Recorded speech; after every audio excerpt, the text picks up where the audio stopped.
નમસ્કાર વિદ્યાર્થી મિત્રો, આપણે માનવ પ્રજનનની અંદર અગાઉના વિડીયોની અંદર અભ્યાસ કરી ગયા હતા, જેની અંદર માદા પ્રજનન તંત્રની બાહ્ય જનનેન્દ્રિયો સ્તનગ્રંથિ વિશે અભ્યાસ કર્યો હતો સહાયક ગ્રંથિ તરીકે. આજે આપણે વધુ આગળ અભ્યાસ કરીશું. એની અંદર જન્યુજનન એટલે કે જન્યુ બનવાની પ્રક્રિયા, જનનકોષની નિર્માણ થવાની પ્રક્રિયા એટલે શું, એ કેવી રીતે થાય છે એને આપણે ડિટેલમાં સમજી અને નરજન્યુ જનકની પ્રક્રિયા આપણે વિસ્તૃતમાં સમજીશું. જન્યુજનન, જેને જનનકોષ તરીકે ઓળખવામાં આવે છે. આપણે જન્યુજનન, જનન એટલે કે એને ઉત્પન્ન કરે છે, એનું નિર્માણ કરે છે, એ પ્રક્રિયાને આપણે અહીંયા સમજવાની છે. માટે એને જનનકોષનું નિર્માણ થવું એમ કહેવામાં આવે છે. જન્યુજનન એ લિંગી પ્રજનન કરતા પ્રાણીઓની પ્રજનન કોષની નિર્માણની પ્રક્રિયા છે. અહીંયા જે લિંગી પ્રજનન દર્શાવતા જે કોઈ પ્રાણીઓ છે એની અંદર જન્યુજનનની પ્રક્રિયા જોવા મળે છે. પ્રાણીઓ તેમના શરીરમાં બે પ્રકારના કોષો ધરાવે છે, દૈહિક કોષો અને જનન કોષો. દૈહિક કોષો એ શારીરિક અંગો બનાવવાનું કામ કરે છે. સાથે સાથે જનન કોષો છે એ નરજન્યુ હોય તો નરજન્યુ કોષ બનાવે, અને જો માદાજન્યુ હોય તો એ માદાજન્યુ કોષ બનાવવાની પ્રક્રિયા કરે છે. તો શરીરમાં બે પ્રકારના કોષો હોય છે. દૈહિક કોષો એ શારીરિક અંગો બનાવવાની પ્રક્રિયા સાથે સંકળાયેલા હોય છે. જનન કોષો એ પ્રજનનની પ્રક્રિયા સાથે જનન કોષ ઉત્પન્ન કરવાની જે કોઈ પ્રક્રિયા હોય છે એમાં હેલ્પફુલ મદદરૂપ થતા હોય છે. હવે આપણે સૌ કોઈ જાણીએ છીએ કે દૈહિક અંગોમાં હાથ, પગ, નાક, ગળું વગેરે અંગો તરીકે ઓળખવામાં આવે છે. તો દૈહિક કોષો શરીરના વિવિધ અંગો બનાવે છે. આ ક્યારે બનાવે છે? તો અંગો બનાવવાની પ્રક્રિયા જ્યારે ગર્ભ અવસ્થામાં હોય છે, ગર્ભાવસ્થા દરમિયાન, ત્યારે દૈહિક અંગો, જે દૈહિક કોષો હોય છે, દૈહિક અંગો બનાવવાનું કામ કરશે. જ્યારે પેલા જનન કોષો હતા ને, એ જનન કોષો એ નરજન્યુ અથવા માદાજન્યુ બનાવવાની પ્રક્રિયાની અંદર શું કરતા હોય છે? મદદરૂપ થતા હોય છે. હવે આ જે કોઈ પ્રક્રિયા છે એ આપણે કોષ વિભાજનની પ્રક્રિયા દ્વારા જોવા મળે છે. એની અંદર કોષ વિભાજનની અંદર સમવિભાજન એટલે કે એક સેલમાંથી બે સેલ બનવાની પ્રક્રિયા થતી હોય છે. તો આ જે કોઈ પ્રક્રિયા છે એ સમવિભાજન દ્વારા થતી હોય છે. તો અહીંયા આપણે 23 રંગસૂત્ર દાખલા તરીકે હોય તો આનું પણ 23 જોવા મળશે અને આનું પણ 23 જોવા મળશે. તો અહીંયા જે અંગો બનાવશે એ સમવિભાજન દ્વારા બેવડાય છે. વિદ્યાર્થી મિત્રો અહીંયા ધ્યાન આપજો કે અહીંયા રંગસૂત્ર કેટલા છે? 23 છે, અને કોષની સંખ્યા કેટલી છે? 1 જ છે. પરંતુ એ દૈહિક કોષો એક અંગમાંથી કેટલા અંગ બનાવશે? અહીંયા 1 અને 2. તો વિદ્યાર્થી મિત્રો અહીંયા સમવિભાજનની પ્રક્રિયા દ્વારા એ બેવડાવવાનો ગુણધર્મ દર્શાવે છે. અને આ રીતે આપણા શરીરની અંદર આ રીતે કોષો એક કરતાં વધારે બનતા હોય છે. હવે જનન કોષો ક્રમિક રીતે પહેલાં તો શું જોવા મળે? તો પહેલાં સમવિભાજન જોવા મળે. પહેલાં શું જોવા મળે? સમવિભાજન. વિદ્યાર્થી મિત્રો અહીંયા ધ્યાન આપો કે સમવિભાજનની અંદર શું થાય? સમવિભાજનની અંદર એક કોષમાંથી બે કોષ બને ખરા, પરંતુ એનું રંગસૂત્ર બંધારણ હોય છે તો એનું તે રહે છે, એટલે કે એનું એ જળવાઈ રહે છે. એની અંદર બેવડાવવાનો ગુણધર્મ રહે, મતલબ એકમાંથી બે બને છે. પરંતુ અર્ધીકરણના અંદર શું થાય છે? તો એ દાખલા તરીકે 23 રંગસૂત્ર હોય છે તો એના 1/2 થઈ જાય છે, એટલે કે એના અડધા ભાગની અંદર અર્ધસૂત્રી ભાજન થવાને કારણે એના જે રંગસૂત્રો છે એનું પ્રકાર રચના બદલાઈ જાય છે. હવે નરજનન કોષ છે એ શુક્રાણુ ઉત્પન્ન કરશે. હવે શુક્રાણુ ઉત્પન્ન કરતો હોય તો એને આપણે શુક્રકોષ તરીકે પણ ઓળખવામાં આવે છે. એટલા માટે કહેવું હોય તો કહી શકાય કે નરજનન કોષ શુક્રાણુ અથવા શુક્રકોષ તરીકે ઓળખવામાં આવે છે. હવે શુક્રકોષો ઉત્પન્ન થવાની પ્રક્રિયા જે છે એને શુક્રકોષ જનન તરીકે ઓળખવામાં આવે છે. વિદ્યાર્થી મિત્રો આપણે શુક્રકોષ જનનની પ્રક્રિયાને વિસ્તૃતમાં સમજવાની છે. એ સાથે સાથે આપણે માદા પ્રજનન તંત્રની અંદર જે અંડકોષ બનવાની પ્રક્રિયા છે એને અંડકોષ જનન તરીકે ઓળખવામાં આવે છે. જ્યારે નરની અંદર શુક્રકોષો બનવાની, શુક્રાણુ બનવાની જે કોઈ પ્રક્રિયા કરે છે એને શુક્રકોષ જનન તરીકે ઓળખવામાં આવે છે. તો અંડકોષ ઉત્પન્ન થવાની જે કોઈ પ્રક્રિયા કરે છે એને અંડકોષ જનન તરીકે ઓળખવામાં આવે છે.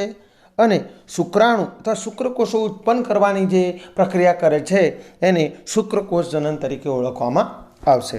તો વિદ્યાર્થી મિત્રો, આપણે એને ડિટેલમાં વધુ આગળ સમજીએ. અહીંયા આપણે શુક્રકોષ જનનની પ્રક્રિયાને આકૃતિ સહિત સમજવાની રહેશે. તો વિદ્યાર્થી મિત્રો, શુક્રપિંડ એ અપરિપક્વ એટલે કે અપરિપક્વ નર જનનકોષ હોય છે એને આદિ શુક્રકોષો તરીકે ઓળખવામાં આવે છે. વિદ્યાર્થી મિત્રો, ખાસ અહીંયા પ્રશ્નોમાં ધ્યાન આપજો, ખૂબ જ પરીક્ષાલક્ષી પ્રશ્ન છે આ. શુક્રપિંડમાં અપરિપક્વ નર જનનકોષો જેને આદિ શુક્રકોષો કહેવામાં આવે છે. હવે આદિ શુક્રકોષો એ શુક્રકોષ જનનની પ્રક્રિયા દ્વારા એ શુક્રકોષો ઉત્પન્ન કરે છે. અહીંયા શુક્રપિંડો અપરિપક્વ હતા. હવે અપરિપક્વ નર જનનકોષની અવસ્થાને આદિ શુક્રકોષો તરીકે ઓળખવામાં આવે છે. આદિ શુક્રકોષો. હવે આ આદિ શુક્રકોષો પરિપક્વ શુક્રકોષ બનાવવા માટે ચોક્કસ માધ્યમમાં પ્રક્રિયામાંથી પસાર થાય અને જે પ્રક્રિયા પસાર થાય છે એને શુક્રકોષ જનનની પ્રક્રિયા તરીકે ઓળખવામાં આવે છે. હવે આ પ્રક્રિયા ક્યારે શરૂઆત થાય? હવે આ પ્રક્રિયા યૌવનના આરંભે એટલે કે યૌવન અવસ્થાની અંદર પ્રવેશ કરે છે જ્યારે પુરુષ, ત્યારે એની અંદરથી આ શુક્રકોષ બનવાની પ્રક્રિયા બની જાય, શરૂઆત થઈ જાય છે. અહીંયા વિદ્યાર્થી મિત્રો એ વસ્તુ ધ્યાન આપજો કે શુક્રપિંડમાં અપરિપક્વ નરજનનકોષ આદિ શુક્રકોષ જ્યારે બાળપણમાં હોય છે, નાનો બાળપણ, ત્યારે એ બનેલા જ હોય છે. પરંતુ જ્યારે એ પુખ્ત બનતા, એ પુરુષ પુખ્ત બને છે જ્યારે એની અંદર શુક્રકોષ બનવાની પ્રક્રિયા થાય છે. એટલે એમ કહેવું તો કહી શકાય કે યુવાનનો આરંભ થાય છે કે યુવાવસ્થા જ્યારે શરૂઆત થાય છે ત્યારે એની અંદર શુક્રકોષ બનવાની પ્રક્રિયા શરૂઆત થઈ જતી હોય છે. આપણે આકૃતિ દ્વારા વિસ્તૃતમાં આપણે સમજીશું. હવે શુક્રકોષ જનનની પ્રક્રિયા એક સળંગ પ્રક્રિયા છે. એની ચોક્કસ તબક્કાની અંદર પસાર થઈ અને શુક્રકોષો બનવાની પ્રક્રિયા થતી હોય છે. અહીંયા વિદ્યાર્થી મિત્રો આપણે આગળ સમજી ગયા કે પહેલાં સમવિભાજન થાય અને સમવિભાજનના અંતે અર્ધીકરણની પ્રક્રિયા પૂર્ણ થતાં એ પરિપક્વ શુક્રકોષો બની જાય છે. આદિ શુક્રકોષમાંથી પરિપક્વ શુક્રકોષો બની જાય છે. પહેલાં તો પ્રશુક્રકોષનું નિર્માણ થાય એટલે પરિપક્વ હોતા નથી.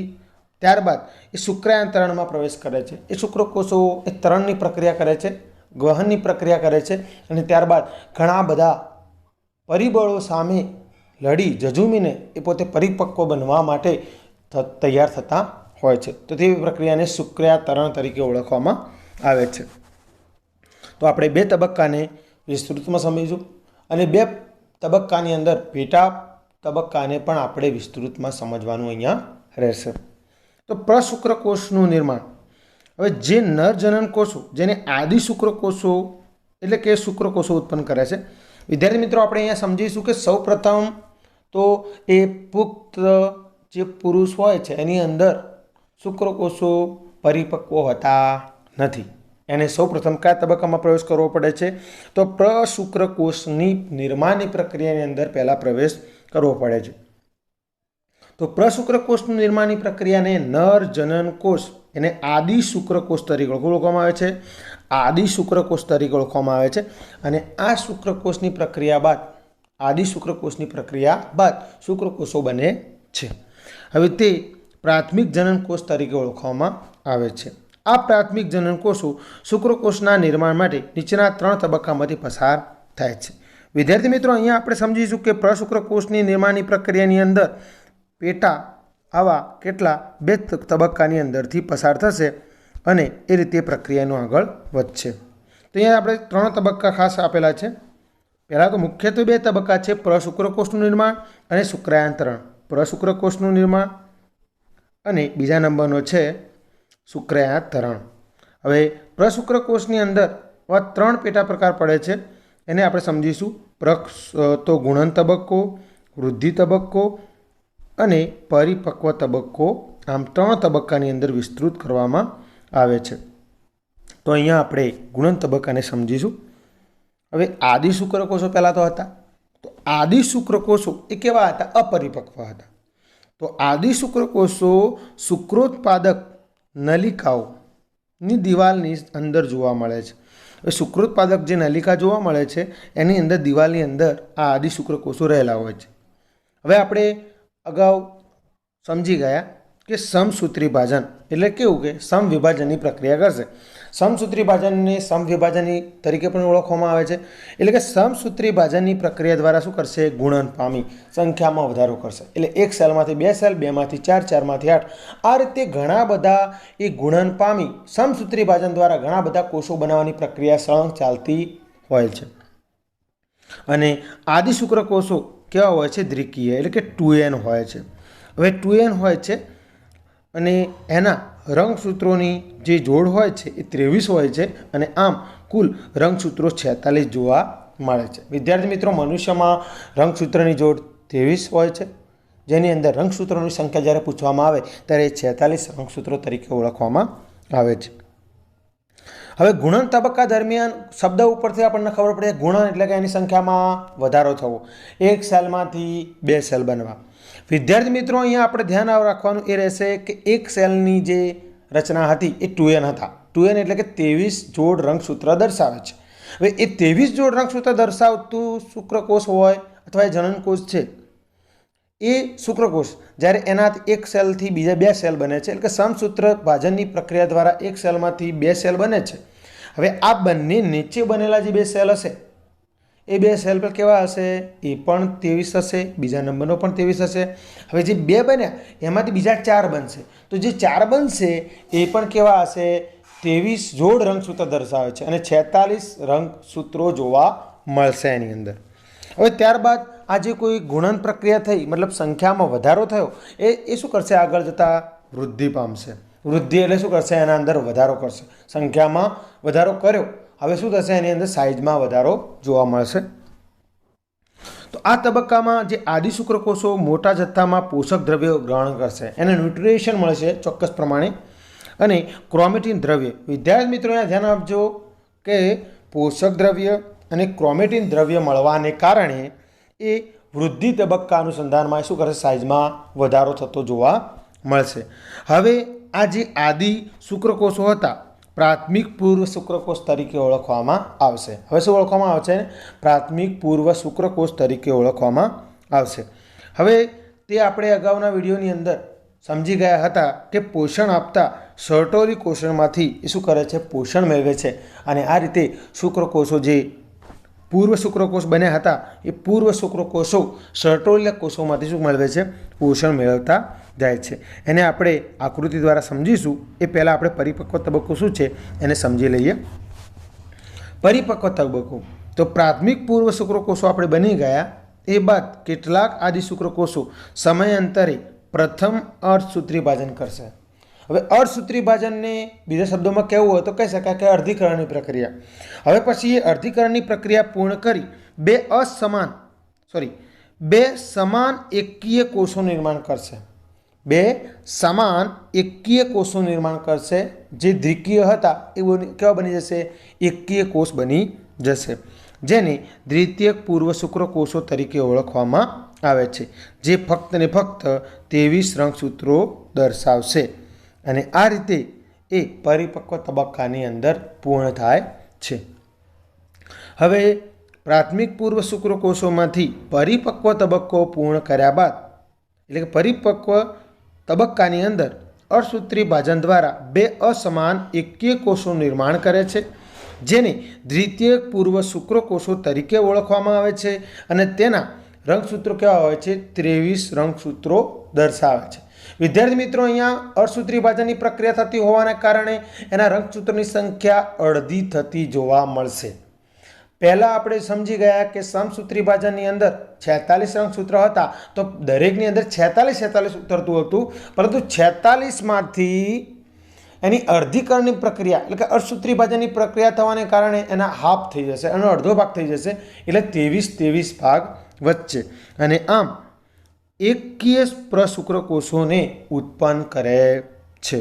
હવે આ જે કોઈ પ્રક્રિયા છે એને આપણે અહીંયા આકૃતિ દ્વારા સમજીએ કેવા કોષોને કેવી રીતે ઓળખ્યા છે. તો પહેલાં તો શું હોય છે? આદિ શુક્રકોષો હોય છે. હવે આદિ શુક્રકોષોમાંથી શું બને છે? પ્રાથમિક પૂર્વ શુક્રકોષ. પ્રાથમિક પૂર્વ શુક્રકોષમાંથી શું બને છે? દ્વિતીયક પૂર્વ શુક્રકોષ. અને દ્વિતીયક પૂર્વ શુક્રકોષમાં શું બને છે? પ્રશુક્રકોષ. અને પ્રશુક્રકોષને અંતે એ પરિપક્વ શુક્રકોષ બની જાય છે. હવે આપણે ફરીથી અહીંયા આકૃતિ દ્વારા આપણે રિવિઝન કરી લઈએ કે આદિ શુક્રકોષો એ આગળની પ્રક્રિયા કઈ કરશે? પ્રાથમિક પૂર્વ શુક્રકોષ. હવે પ્રાથમિક પૂર્વ શુક્રકોષ આપણે અહીંયા સમજી ગયા હતા, જેની અંદર પહેલાં શું થશે? પ્રશુક્રકોષનું નિર્માણ થશે. એની અંદર ગુણન તબક્કો, વૃદ્ધિ તબક્કો અને પરિપક્વ તબક્કાની અંદર પ્રવેશ કરશે. આમ 3 તબક્કાની અંદર પૂર્ણ થતાં એ શું બનાવે છે? પ્રશુક્રકોષ એટલે કે દ્વિતીયક પૂર્વ શુક્રકોષ બની જાય છે. અત્યારે સુધીમાં આપણે આટલું સમજ્યા છીએ. હજુ પરિપક્વ તબક્કાની અંતે એ શું બનાવશે? પ્રશુક્રકોષ બનાવી દેશે. અને આ રીતે એ પરિપક્વ શુક્રકોષ બનવાની પ્રક્રિયા પૂર્ણ થશે. હવે આપણે વિસ્તૃતમાં સમજીએ શુક્રાંતરણ. હવે શુક્રાંતરણ એટલે શું? તો જે પ્રશુક્રકોષો બન્યા અથવા પ્રશુક્રકોષોનું શુક્રકોષોમાં એટલે કે એ સ્પર્મમાં રૂપાંતરિત થવાની પ્રક્રિયાને શુક્રાંતરણ તરીકે ઓળખવામાં આવે છે. અહીંયા આપણે શુક્રકોષોનું શીર્ષ સર્ટોલી કોષોમાં અંતઃસ્થાપિત થાય છે. એટલે કે એની અંદર શું થઈ જાય છે? સ્થાપન થઈ જાય છે અંદરની બાજુએ અને અંતે શુક્ર ઉત્પાદક નલિકાઓમાંથી મુક્ત થઈ જાય છે. અને આ પ્રક્રિયા દ્વારા અહીંયા વિદ્યાર્થી મિત્રો ધ્યાન આપજો કે શુક્ર ઉત્પાદક જે નલિકાઓ હોય છે એટલે કે શુક્રકોષને ઉત્પન્ન કરનારી જે કોઈ નળી હોય છે તેમાંથી શુક્રકોષો સ્વતંત્ર રીતે પછી મુક્ત થઈ જાય છે. અને આ પ્રક્રિયાને શુક્રકોષો મુક્ત થવાની પ્રક્રિયા જેને ઇંગ્લિશમાં સ્પર્મિએશન તરીકે ઓળખવામાં આવે છે, જેને શુક્રાંતરણ તરીકે પણ ઓળખવામાં આવે છે. અને આ રીતે શુક્રકોષો મુક્ત થવાની પ્રક્રિયા પૂર્ણ કરે છે. અહીંયા સર્ટોલી કોષો આપેલા છે અને આ જે સર્ટોલી કોષો છે એ પોષણ આપવાનું કામ કરશે. શું કામ કરશે? તો એ પોષણ પૂરું પાડવાનું કામ કરે છે. અને અહીંયા આપણે જે શુક્રકોષની રચના હતી એને હજુ આપણે આગળ સમજીએ કે શુક્રકોષોની રચના કેવી હોય છે, કેવી રીતે શુક્રાંતરણની પ્રક્રિયા પૂર્ણ થઈ અથવા શુક્રકોષ જનનની પ્રક્રિયા કેવી રીતે થાય છે એને ચાર્ટ દ્વારા આગળ સમજીએ. હવે શુક્રકોષ જનનની ક્રિયા સાથે સંકળાયેલા કેટલાક અંતઃસ્ત્રાવો રહેલા હોય છે જેને આપણે સમજીએ. તો શુક્રકોષ જનનની શરૂઆત આપણે સમજી ગયા પ્રમાણે યૌવનના આરંભે એટલે કે યુવાવસ્થાની આરંભ અવસ્થાએ જોવા મળે છે. હવે એમાં હાઇપોથેલેમસમાંથી ગોનેડોટ્રોપિન રિલીઝિંગ અંતઃસ્ત્રાવ, વિદ્યાર્થી મિત્રો ધ્યાન આપજો, GNRS તરીકે ઓળખવામાં આવે છે.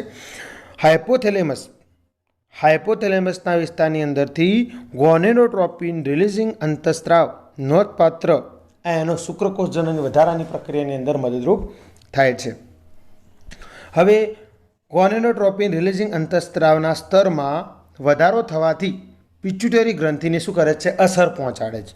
અને જેથી 2 ગોનેડોટ્રોપિન અંતઃસ્ત્રાવો એમાં લ્યુટિનાઇઝિંગ અંતઃસ્ત્રાવ એટલે કે LH, વિદ્યાર્થી મિત્રો ધ્યાન આપજો કે લ્યુટિનાઇઝિંગ અંતઃસ્ત્રાવ એટલે કે LH અને ફોલિકલ સ્ટિમ્યુલેટિંગ હોર્મોન્સ એટલે કે અંતઃસ્ત્રાવને સ્ત્રાવ ઉત્તેજના આપે છે.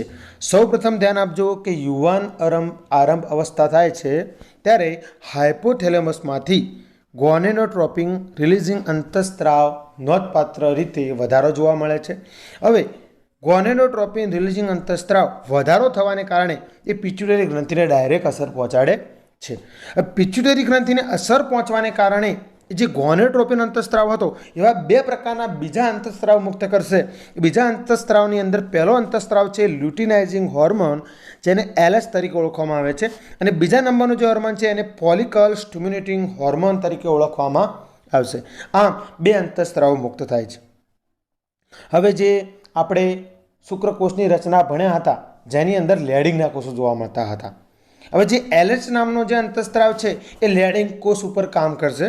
તો જે LH જે કોષો હતા કે લ્યુટિનાઇઝિંગ હોર્મોન હતો એ લેડિંગના કોષો ઉપર કાર્ય કરે છે અને એન્ડ્રોજનના સંશ્લેષણ અને સ્ત્રાવને ઉત્તેજના આપે છે. અહીંયા એ એન્ડ્રોજનના જે સંશ્લેષણ અને સ્ત્રાવને ઉત્તેજે છે એટલે કે ટેસ્ટોસ્ટેરોનની પ્રક્રિયા સાથે એ પ્રક્રિયા કરી અને આગળ એ મહત્ત્વની પ્રક્રિયા પૂર્ણ કરે છે. હવે એન્ડ્રોજન શુક્રકોષ જનનની પ્રક્રિયાને ઉત્તેજવાનું કામ કરે છે અને ફોલિકલ સ્ટિમ્યુલેટિંગ હોર્મોન એ સર્ટોલી કોષો ઉપર કાર્ય કરે છે અને શુક્રાંતરની પ્રક્રિયાની અંદર મદદરૂપ કરતા કેટલાક કારકોનો સ્ત્રાવને ઉત્તેજના આપવાનું કામ કરે છે. વિદ્યાર્થી મિત્રો, અહીંયા ધ્યાન આપજો કે લ્યુટિનાઇઝિંગ હોર્મોન એ લેડિંગ કોષો ઉપર કાર્ય કરે છે, જ્યારે ફોલિકલ સ્ટિમ્યુલેટિંગ હોર્મોન એ સર્ટોલી કોષો ઉપર કાર્ય કરે છે. અને આમ બંને અંતઃસ્ત્રાવોને અંતે શુક્રાંતરની પ્રક્રિયાની અંદર મદદરૂપ થઈ અને કેટલાક અંતઃસ્ત્રાવોને સ્ત્રાવિત કરવાનું કામ આ અંતઃસ્ત્રાવ દ્વારા કરવામાં આવતું હોય છે. વિદ્યાર્થી મિત્રો, આ પોઈન્ટ વચ્ચે લેવાનું કારણ એક જ છે કે એની અંદર આપણે અંતઃસ્ત્રાવોની પ્રક્રિયા દ્વારા શુક્રકોષની પ્રક્રિયા સરળતાથી બક્ષે છે, માટે એને સમજવી ખૂબ જ આવશ્યક બની રહેતી હતી. હજુ આપણે આગળ અભ્યાસ કરીએ તો વિદ્યાર્થી મિત્રો, શુક્રકોષ પરિપક્વ પુખ્ત શુક્રકોષ દેખાવ કેવો હોય છે એને આકૃતિ દ્વારા આપણે સમજીએ. તો શુક્રકોષની રચનાનું વર્ણન કરો. વિદ્યાર્થી મિત્રો, અહીંયા આપણને 1 માર્ક્સના પ્રશ્નની અંદર આ આકૃતિ સહિતની ખાલી જગ્યા પૂરો એવો પ્રશ્ન પૂછાઈ શકે છે અથવા નામ નિર્દેશન પરીક્ષામાં પૂછાઈ શકે છે. તો શુક્રકોષની અંદર શીર્ષ એટલે કે માથાવાળો ભાગ, ગ્રીવા, સહેજ ગરદન જેવો ભાગ આવશે, મધ્ય ભાગ અને પૂંછડી. આમ કેટલા ભાગની અંદર? 4 ભાગની અંદર સૂક્ષ્મદર્શીય રચના જોવા મળે છે. એને આપણે સમજીએ અહીંયા. તો આગળનો ભાગ તમે જોઈ શકો છો. તો અહીંયા શીર્ષ જોવા મળે છે. તો જે શીર્ષ જેવી રચના છે એની અંદર આવા અલગ અલગ પ્રમાણનું જેનેટિકલ મટીરિયલ આવેલું હોય છે, જેની આગળ આપણે ચર્ચા કરીશું. પછી વચ્ચેના ભાગે અહીંયા ગ્રીવા આવેલી છે. પછી વચ્ચેના ભાગે મધ્ય ભાગ છે આ જોવા મળે છે, જેની અંદર આપણે કણાભસૂત્ર, અને ત્યાં કણાભસૂત્ર શું કામ કરે છે? કોષનું પાવર હાઉસ છે, એટલે શક્તિ ઉત્પન્ન કરવાનું એ કાર્ય કરશે. અને છેવટે પૂંછડી, એ પૂંછડી શું કામ કરશે? તો એને સ્થાનાંતર કરવા માટે, કારણ કે આ કેવા છે? એ ચલિત શુક્રકોષો છે. એક માધ્યમમાંથી બીજા માધ્યમની અંદર ચલિત થઈ અને વહનની પ્રક્રિયાને આગળ વેગવંતુ બનાવવા માટે આ પૂંછડીનો ઉપયોગ એ પ્રચલન માટે કરતા હોય છે, એટલે કે ચાલવાની પ્રક્રિયા સાથે કરતા હોય છે. હવે જે શીર્ષના ભાગની અંદર શું શું આવેલું હોય છે જેનેટિકલ મટીરિયલની અંદર? તો રસસ્તર આવેલું હોય છે, એટલે કે પ્રવાહી ચોક્કસ પ્રમાણે રસસ્તર ભરેલું હોય છે. રંગસૂત્રીય દ્રવ્ય એટલે કે જેનેટિકલ મટીરિયલ આવેલું હોય છે, RNA, DNA વગેરે પ્રકારે. અને રંગસૂત્રીય ધરાવતું આપણે કહેવું હતું કે કોષ કેન્દ્ર પણ આવેલું હોય છે. મધ્યના ભાગે કણાભસૂત્ર શું કામ કરશે? એ કોષનું પાવર હાઉસ હોય છે, આપણે જાણીએ છીએ, જેને કારણે એ કોષને શક્તિ પૂર્ણ પાડવા માટેનું કાર્ય કરે છે. આજે આપણે એની દરેક પ્રક્રિયાને વધુ આગળ સમજીએ. હવે જે શીર્ષના ભાગની અંદર રસપટલ જોવા મળતું હતું, આ રસપટલ શુક્રકોષોને અથવા શુક્રકોષના સમગ્ર દેહને આવરે છે, એટલે કે એને કવર કરે છે, એને રક્ષણ આપે છે. તો શુક્રકોષનું શીર્ષ વિસ્તૃત એકકીય કોષ કેન્દ્ર દર્શાવે છે. કેવું દર્શાવે છે? એકકીય કોષ કેન્દ્ર ધરાવે છે. તેનો અગ્ર છેડો ટોપી જેવી શુક્રાગ્રથી ઘેરાયેલો હોય છે. શેનાથી ઘેરાયેલો છે? શુક્રાગ્રથી ઘેરાયેલો હોય છે. વિદ્યાર્થી મિત્રો, આ પરીક્ષા માટે ખૂબ જ ઇમ્પોર્ટન્ટ છે, એટલે ધ્યાન આપજો. કંઈ આપણે સમજી શકીએ છીએ કે આ જે ભાગ છે, આ જે ભાગ અહીંયા જોવા મળશે તમને, એ કેવો જોવા મળે છે? સહેજ ટોપી જેવો જોવા મળે છે, જેને શુક્રાગ્રથી ઘેરાયેલો હોય છે. હવે શુક્રકોષો જે એકકીય કોષ કેન્દ્ર ધરાવે છે, હવે આ શુક્રાગ્ર અંડકોષને ફલિત કરવામાં મદદ કરતા ઉત્સેચકોની અંદર હવે ચોક્કસ પ્રમાણના ઉત્સેચકો રહેલા હોય છે, જેની અંદર હાયલુરોનિડેસ પ્રકારનો ઉત્સેચક હોય છે. એ અંડકોષને ફલિત કરતો ઉત્સેચક તરીકે ઓળખવામાં આવે છે. હવે શુક્રકોષનો મધ્ય ભાગ આપણે જાણ્યું કે કણાભસૂત્ર દર્શાવે છે, જે શું કરે છે? એ પૂંછડીના હલનચલન દરમિયાન શક્તિ ઉત્પન્ન કરી અને એ સેલને શક્તિ આપવાનું કામ કરે છે. હવે જે ફલન માટે જરૂરી શુક્રકોષની ચલયતા માટે ચોક્કસ પ્રમાણમાં સાનુકૂળતા પૂરી પાડવાનું કાર્ય કરે છે. હવે વિદ્યાર્થી મિત્રો, તમને જાણીને નવાઈ લાગશે કે દરેક પુરુષ લગભગ 200 થી 300 મિલિયન જેટલા શુક્રકોષોનો મૈથુન દરમિયાન ત્યાગ સંકલનની પ્રક્રિયા કરે છે કે એક સંકલનની પ્રક્રિયા દરમિયાન 200 થી 300 મિલિયન જેટલા શુક્રકોષો એ સંકલન કરે છે, એટલે મતલબ કે ત્યાગ કરે છે, મુક્ત કરે છે. આમાંના સામાન્ય પ્રજનન ક્ષમતા માટે ઓછામાં ઓછા 60% શુક્રકોષો સામાન્ય આકાર અને કદના હોવા જોઈએ. એટલે કે દેખાવ કેવા હોવા જોઈએ? આ જે શુક્રકોષ દેખાય છે એના જેવા હોવા જોઈએ, પરંતુ તેમાંના ઓછામાં ઓછા કેટલા 60% શુક્રકોષો કેવા હોવા જોઈએ? જે આપણે અગાઉ આકાર જોઈ ગયા એવો હોવો જોઈએ, કદમાં એવા હોવા જોઈએ.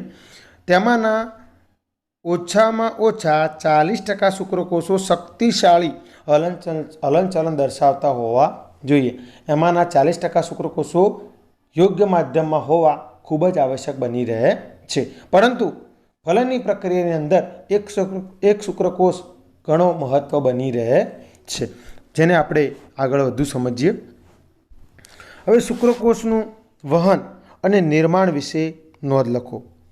હવે શુક્રકોષોનું વહન કેવી રીતે થાય છે અને નિર્માણ કેવી થાય છે એને આપણે સમજીએ. તો શુક્રોત્પાદક નલિકાઓમાંથી મુક્ત થતા શુક્રકોષો સહાયક નલિકાઓ દ્વારા વહન પામે. ચોક્કસ પ્રમાણની સહાયક નલિકાઓ હોય છે એ શુક્રકોષોને આગળ મોકલી ધકેલવાનું કાર્ય કરે છે. હવે શુક્રકોષોની પરિપક્વતા અને ગતિશીલતા માટે અધિવૃષણ નલિકા, આપણે શુક્રકોષની રચના ભણતા હતા ત્યારે આપણે ચર્ચા કરી ગઈ હતી કે અધિવૃષણ નલિકા, શુક્રવાહિની, અધિવૃષણ નલિકા એ આગળ મૂકવાનું કામ કરશે, શુક્રવાહિની એ શુક્રકોષોને વહન કરવાનું કામ કરશે, શુક્રાશય, પ્રોસ્ટેટ ગ્રંથિ આ સ્ત્રાવને આવશ્યક બની રહે છે. હવે જે શુક્રાશય રસ, હવે શુક્રકોષો સાથે મળીને, વિદ્યાર્થી મિત્રો ધ્યાન આપજો અહીંયા કે શુક્રાશયનો રસ અને શુક્રકોષો સાથે મળી અને વીર્ય એ સિમેન બનાવવાની પ્રક્રિયા કરે છે. હવે નરજાતીય સહાયક નળીઓ ગ્રંથિઓના નિર્માણનું કાર્ય શુક્રપિંડીય અંતઃસ્ત્રાવ, જેને એન્ડ્રોજન્સ તરીકે ઓળખવામાં આવે છે, અને આ એન્ડ્રોજન્સ દ્વારા શુક્રપિંડીય અંતઃસ્ત્રાવો દ્વારા શું બનાવે છે? ગ્રંથિઓનું કાર્યનું નિયમન કરવાનું કાર્ય કરે છે. તો આ રીતે એ આગળ પ્રક્રિયા કરે છે. તો વિદ્યાર્થી મિત્રો અત્યાર સુધી આપણે આટલું રાખીએ છીએ. હવે પછીના વિડીયોની અંદર આપણે અંડકોષ જનનની પ્રક્રિયા વિસ્તૃતમાં સમજીશું. ત્યાર સુધી આવજો.